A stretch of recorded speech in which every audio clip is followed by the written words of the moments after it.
Alright, here we go. Chapter 2, Limits and Continuity. We are in 2.1, Rates of Change and Limits. Your objectives for this lesson are to find average and instantaneous speeds and to define limit. To find average speed, all you need to do is divide the distance covered by the elapsed time. So speed equals distance over time. And your unit is always that length, so distance, divided by unit of time, so distance divided by time. For instance, miles per hour is something that you have seen many times before. Our first example. A rock breaks loose from the top of a tall cliff. What is its average speed during the first 2 seconds of fall? This problem seems very difficult right now because we only have one number, 2, and I'm asking you to find the speed. But it's really not as hard as it seems.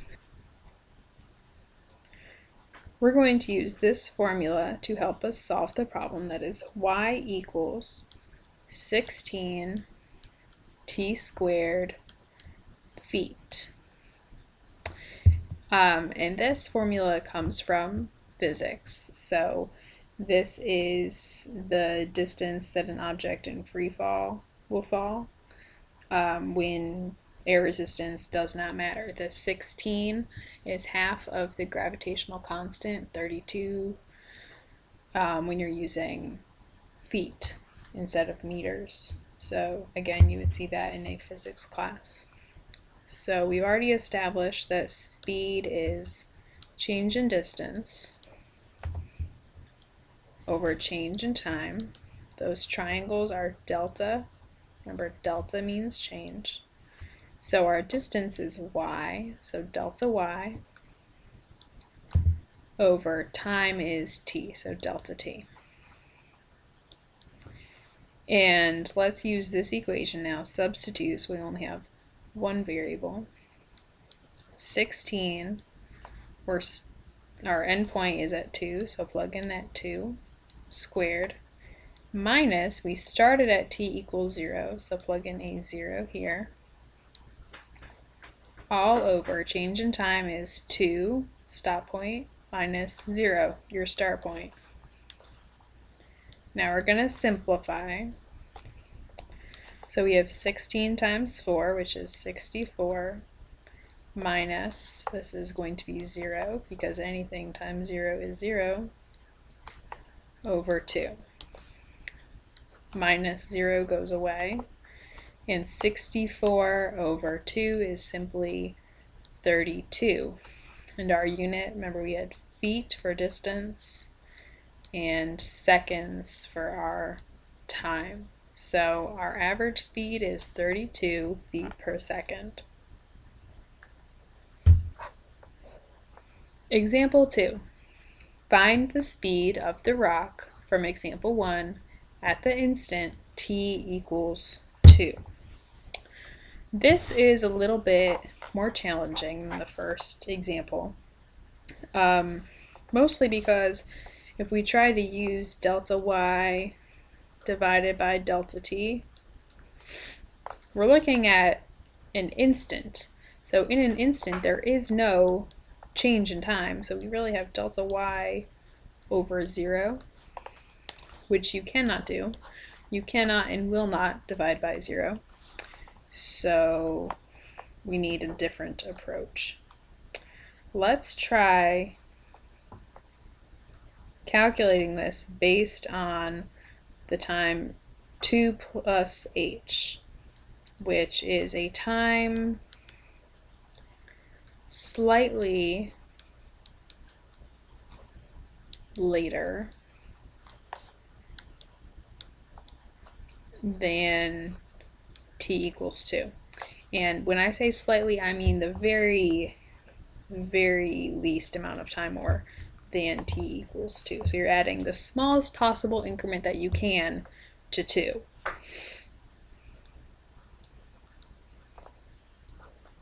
Therefore, we can just plug this in like we were doing before. So we're going to have this end time, plug in the 2 plus h, minus our start time was at t equals 2. We have 2 plus h minus 2 in the denominator, which simplifies to just be an h because those 2's are going to cancel out. So cleaning this up just a little bit.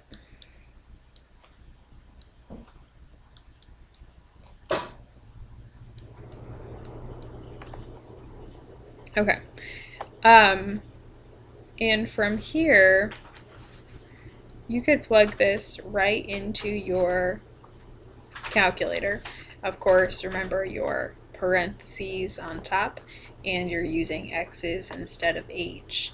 And we want to look at the table feature for this problem. So you're going to go here, plug into the table. Sorry.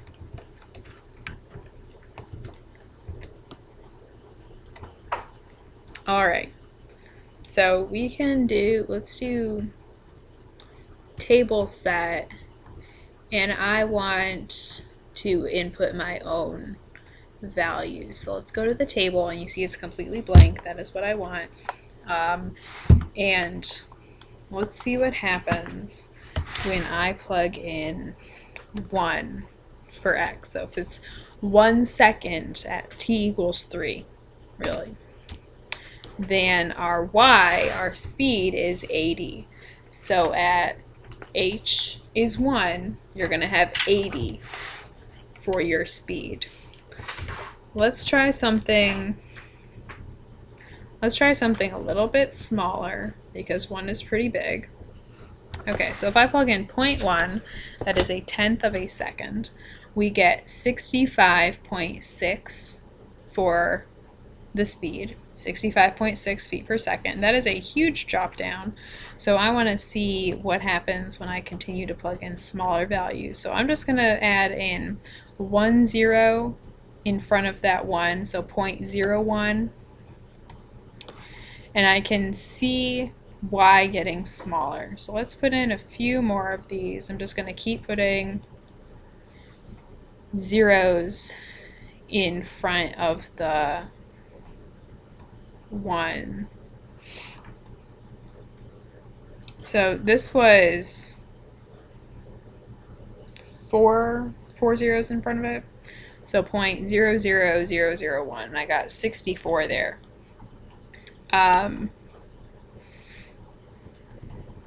If I put 5 zeros in front, we get 64 again. So it looks like it's not getting any smaller than that. It looks like then I'm going to guess that at t equals 2, my speed is approximately 64 feet per second. So here we made a table.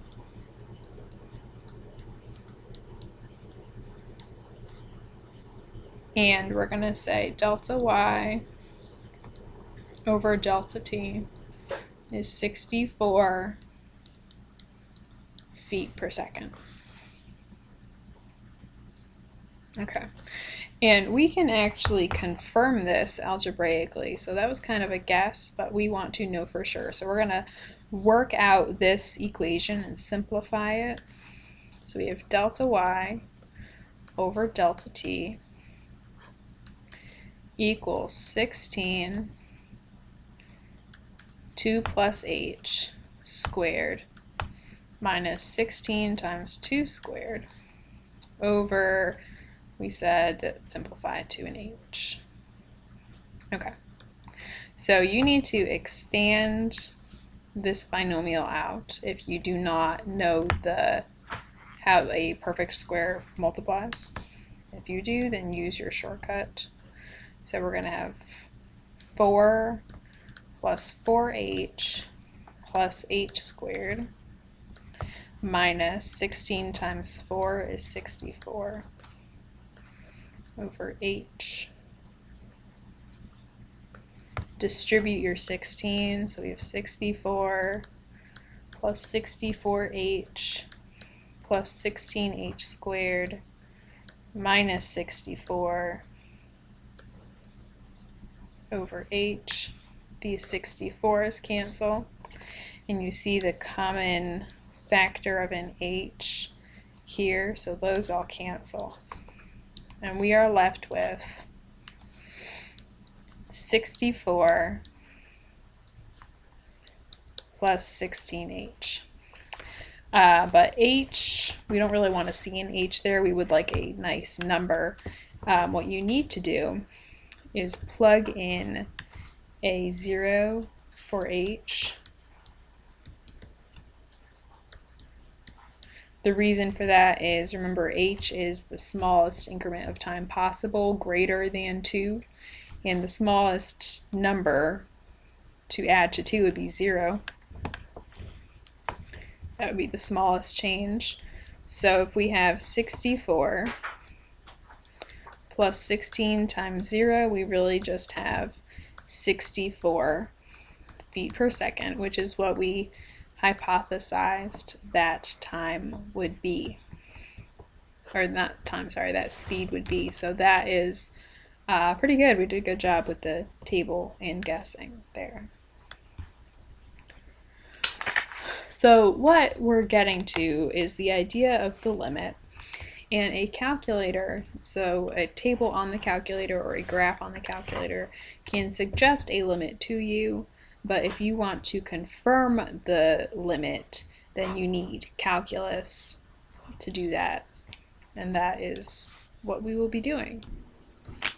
Alright, so finally we come to the definition of a limit.